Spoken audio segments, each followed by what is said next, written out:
Maliit na bodega sa San Jacinto, Pangasinan, ninakawan at sinunog umano ng isang binatilyo sa magkaibang araw.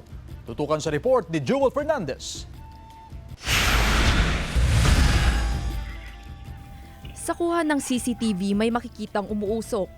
Maya-maya pa nagsisitakbuhan na ang mga taong may dalang timba.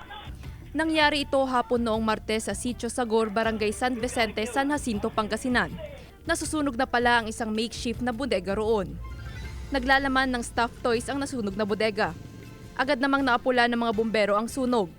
Nang panoorin ng mag-anak ang buong kuha ng CCTV sa insidente, napansin nila ang minor de edad nilang kamag-anak na nasa loob ng bakuran habang nasusunog ang bodega. Pinatawag yung bata together with his father, and then yun, inamin po ng bata na siya yung cause. Galit na galit yung magulang, hindi niya kinukonsin. Umiiyak na nga yung magulang niya eh. Sabi niya, hindi ka na nahiya, kamag-anak pa natin yung pinag-anuan mo. 3 araw bago ang insidente, napag-alaman din ng may-ari ng bodega na nilooban ng minor de edad ang kanilang bahay. Dumaan siya sa isang bintana sa kusina at tinangay ang perang nakalagay sa ibabaw ng refrigerator. Ikinalat pa sa sahig ang ilang gamit at damit. Ang daming bigas dyan, wala namang kinuha.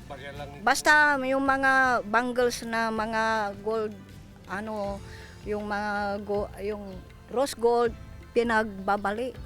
Inilipat na sa pangangalaga ng MSWD ang minor de edad. Yung suspect natin 16 years old. Yes, sir.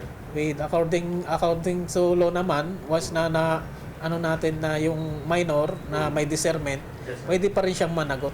Kasama si Ron Taniedo, Jewel Fernandez, One North Central Luzon.